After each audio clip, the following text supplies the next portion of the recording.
आज एक ट्यूटोरियल है छोटा सा जो कि डिफरेंट हमारे पास मूडल टेक्नोलॉजीज के ऊपर है, या हमारे पास हम बात कर लें मॉलम या वीएलई या डिफरेंट प्लेटफॉर्म्स का जो मोस्ट अपग्रेडेड वर्जन है, मोस्ट प्रोबेबली 3.8 और उससे ऑनवर्ड। उसके लिए सेम इंटरफेस है जो आपका मेरे ये एक्चुअली लोकल होस्ट पे चला रहा हूँ, जो कि मेरे कंप्यूटर के ऊपर बेस कर रहा है। मैंने इसकी इंस्टॉलेशन डेवलपमेंट सारी यहाँ की हुई है। सो ये सेम होगा जिस तरह मॉलम हमारा जो rifa.edu.pk पे चल रहा है, या डिफरेंट यूनिवर्सिटीज़ के ऊपर जो वीएलईज चल रहे हैं, या जो हमारा उनका लर्निंग इन्वायरमेंट है, तो वो सेम होगा। अच्छा, आज हम देखेंगे कि किस तरह जो है वो असाइनमेंट किस तरह क्रिएट करते हैं आप अपने जो है एक कोर्स के अंदर, जिसके अंदर आप एज अ इंस्ट्रक्टर जो है वो आप इनरोल्ड हुए हुए। फर्स्ट ऑफ ऑल, जब आप लॉगिन करेंगे तो लॉगिन करने के बाद आपको कुछ इस तरह की स्क्रीन शो होगी जिसमें आपके कोर्सेज हो रहे होंगे और माई कोर्सेज के अंदर आपके कोर्सेज लिखे होंगे जो आपको एज अ टीचर आप असाइन हुए होंगे।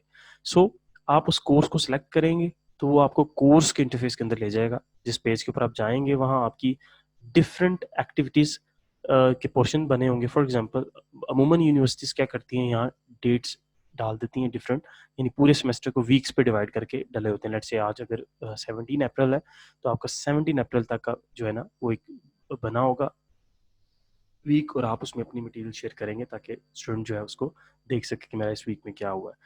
अच्छा, आज हम देखेंगे कि एक असाइनमेंट या कोई एक्टिविटी रिसोर्स जो है वो किस तरह शेयर किया जाता है इस एक कोर्स के अंदर। आपके सामने ये एक आपके पास एक्शन मेन्यू आपको नजर आ रहा होगा, एक्शन आइकन है, इसको प्रेस करेंगे तो आपके पास ऑप्शन है एडिट सेटिंग, जो कि कोर्स की सेटिंग एडिट आपको अनेबल करती है। आपका जो काम है वो इस टर्न एडिटिंग ऑन को करना है।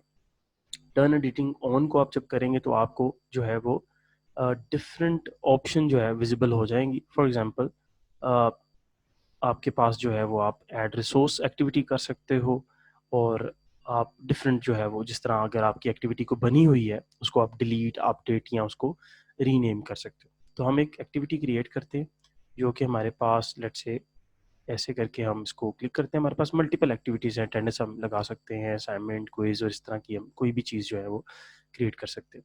आज हम एक असाइनमेंट करते हैं, तो असाइनमेंट का जब हम क्लिक करते हैं तो एक एक्टिविटी हमारे पास ओपन होती है जिसकी कुछ सेटिंग्स हमारे पास रिक्वायर होंगी।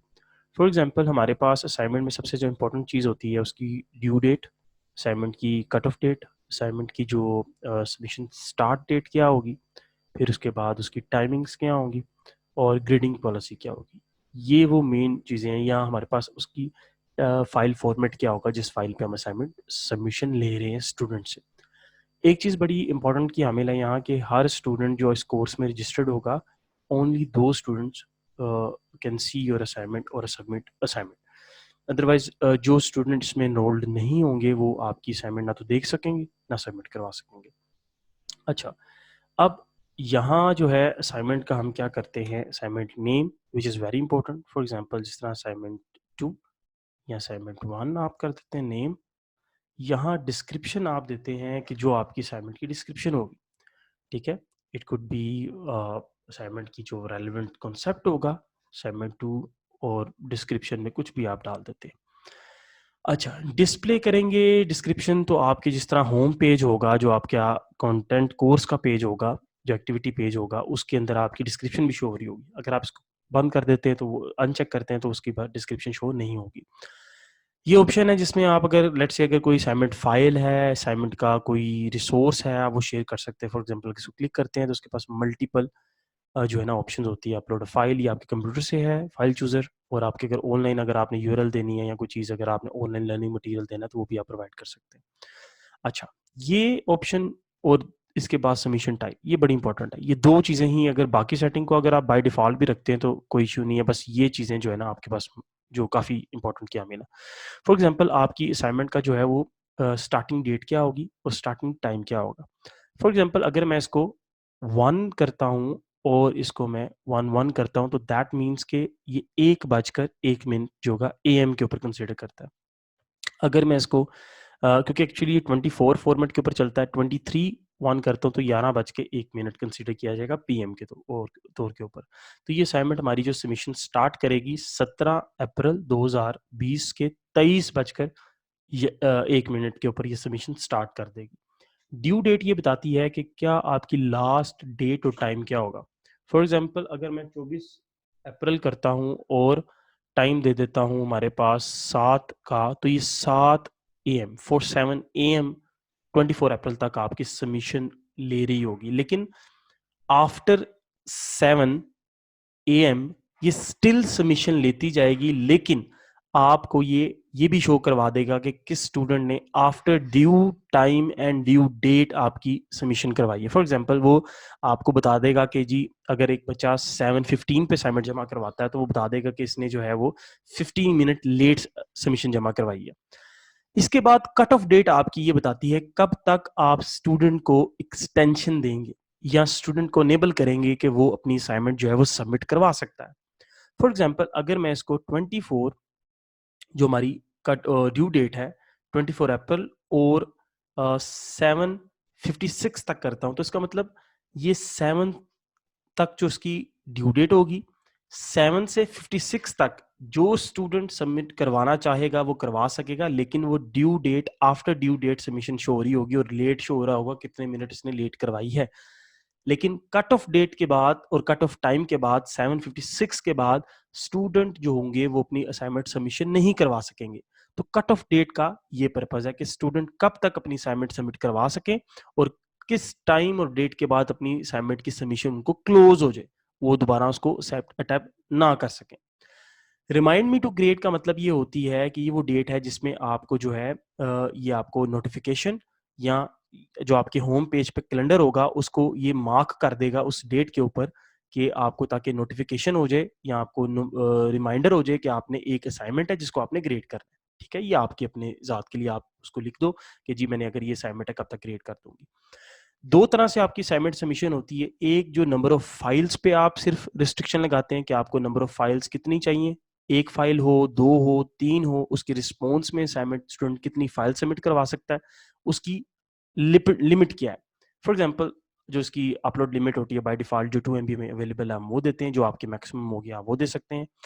आप ये कह सकते हैं कि आपकी सेकंड टाइप फाइल क्या होगी, क्या वो ऑल टाइप की असाइनमेंट्स ले रहा होगा तो आप ऑल कर दें, अगर वो स्पेसिफिक फाइल कर रहा होगा तो आप इसमें से अपना जो ऑडियो यानी पीडीएफ है, ऑडियो है, एचटीएमएल है, जो भी आपका रिक्वायर्ड, जिस तरह ये डॉक हो गया, सी आर्चिव फाइल है, डॉक है, फिर उसके बाद ये सारी जो ऑप्शन अगर आप करना चाहते हैं स्पेसिफिक तो स्पेसिफिक कर देते हैं, नहीं तो ऑल फाइल आपका बाय डिफॉल्ट है। ऑनलाइन टेक्स्ट का मतलब ये होता है कि आपकी जो सबमिशन आती है उसमें ये फाइल्स के अंदर वर्ड लिमिट भी चेक करता है कि अगर आपकी एक फाइल सबमिट हुई है तो it should contain only the required word. Let's say अगर आपका एक स्टूडेंट है, आपकी एक फाइल सबमिट करवाता है और आपने कहा हुआ है कि आपने इसके रिस्पॉन्स में 300 वर्ड की ही फाइल जमा करवानी है, तो ये वर्ड काउंट भी करेगा और ये भी बताएगा कि अगर तो वर्ड एक्सीड है तो इसको एक्सेप्ट नहीं करेगा, अदरवाइज ये कहेगा कि वर्ड जो है वो एक्सीडेड है फ्रॉम द लिमिट। सो आप लिमिट भी जो है ना लिमिट भी कर सकते हैं कि वर्ड जो है ना उन कितने होने चाहिए उस जो आपकी सबमिशन फाइल है। ओके, फिर उसके बाद हमारे पास अगर हम ये सिर्फ सारे जो अगर ऑप्शंस हैं वो अगर हम बिल्कुल भी बाय डिफ़ॉल्ट छोड़ दें तो कोई मसला नहीं है। जो इसमें से दूसरी जो इम्पोर्टेंट चीज़ है वो ग्रेडिंग है। हमारे पास जो हम ग्रेड मैक्सिमम ग्रेड हमारा बाय डिफ़ॉल्ट ये होता है, जो उसका वे है सिंपल डायरेक्ट ग्रेडिंग, आप इसमें मार्क कर रहे होते हो स्टूडेंट को। ग्रेड टू पास होता है, आप उसको अगर एंटर कर देते हो let's say 50 half percent number जो है वो ग्रेडिंग जो है ना बच्चे को रिक्वायर्ड है पास होने के लिए। हिडन ग्रेड जो है ना hide grader identity from the student, यानी स्टूडेंट को शो ना हो उसके ग्रेड, तो ये ऑप्शन उससे ताल्लुक है। रिस्ट्रिक्ट एक्सेस के अंदर जो है मल्टीपल एक्सेसेस हैं, जो रिस्ट्रिक्शंस हैं आप लगा सकते हो, जिस तरह के आपका जो किस प्रोफाइल जो है कौन सा यूजर इस असाइनमेंट को अटेम्प्ट नहीं कर सकता, कौन सा यूजर अटेम्प्ट को कर सकता है, ये बाय डिफॉल्ट अगर आप नहीं लगाते तो कोई ऑप्शन नहीं अनेबल होती और कोई इशू नहीं होता। अच्छा, ये सब करने के बाद आप save and return to the course जाएंगे तो आप वहाँ फॉल करेंगे जो आपके कोर्स ओपन हुआ था। तो after when you click on your course तो आपको जो आपको कोर्स का जो होम एक्टिविटी शो हुआ था पेज, वो आपको पेज हो जाएगा। सेव एंड डिस्प्ले करेंगे तो आपको जो आपने भी ये असाइनमेंट क्रिएट की हुई है ये आपको वहाँ ले जाएगा। लेट्स से मैं इसको save and return to the course करता हूँ तो ये क्या करेगा, मुझे ये जो एक असाइनमेंट मैंने क्रिएट की है ये असाइनमेंट क्रिएट कर कर मुझे जो मेरा कोर्स होगा उसके होम पेज में ले जाएगा, जहाँ मेरी डिफरेंट एक्टिविटीज़ पोस्ट हो रही होंगी, जो स्टूडेंट उसको देख सकेंगे और जो है उसको अपनी असाइनमेंट सबमिशन करवा सकेंगे।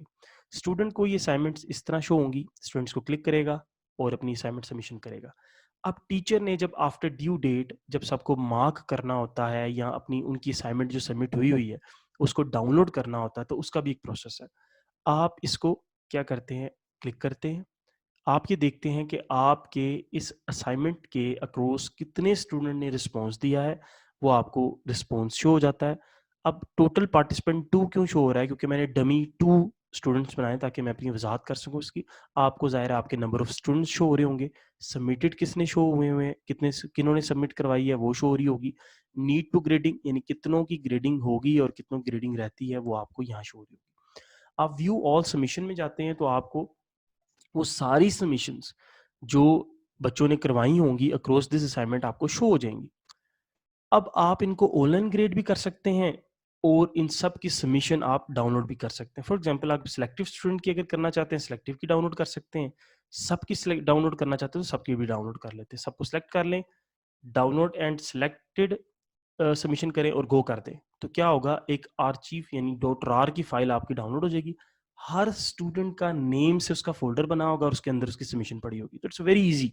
और उसको जो है ये मेक श्योर करता है मॉलम जो है कि आपकी जो है वो हर बच्चे की जो सबमिशन है वो उसके ही फोल्डर में पड़ी होगी, ताकि आप इजीली उसके जो सीएमएस से और उसके जो है वो जो उसकी जितनी भी डिटेल्स होंगी या उसकी सारी वो आपको इजीली मिल जाएंगी।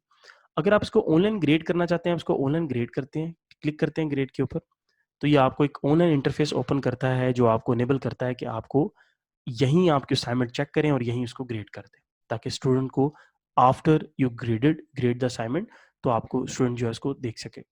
अच्छा, ये इसके नंबर हैं, यहाँ उसकी जो सबमिशन फाइल होगी पीडीएफ या वर्ड वो आपको शो हो रही होगी। ठीक है, आप उसको देखोगे और उसको लेट्स से मैं अगर 50 आउट ऑफ ग्रेड करता हूँ, सेव चेंजेस करता हूँ और मेरे पास क्या होता है, सेव रिकॉर्ड सेव हो जाता है। और मेरे पास जो है वो, मैं अगर इसको देखना चाहूँ, मैं व्यू ऑल सबमिशन में जाता हूँ और मैं देखता हूँ कि मैंने कितने स्टूडेंट को ग्रेड कर दिया है। तो आप देखेंगे कि वहाँ मैंने जो भी एक स्टूडेंट जो टेस्ट था हमारे पास वन, उसको मैंने 50 मार्क्स ग्रेड किए हैं, वो हमारे पास शो हो रहे होंगे एज एन मार्क्स के ग्रेड के सेक्शन में। उसको फर्दर जो हमारे पास है, हम इसको ये देखें, ग्रेडेड यानी ग्रेडेड हो चुका हुआ है और उसके ग्रेड क्या है वो आपको शो हो जाएगा।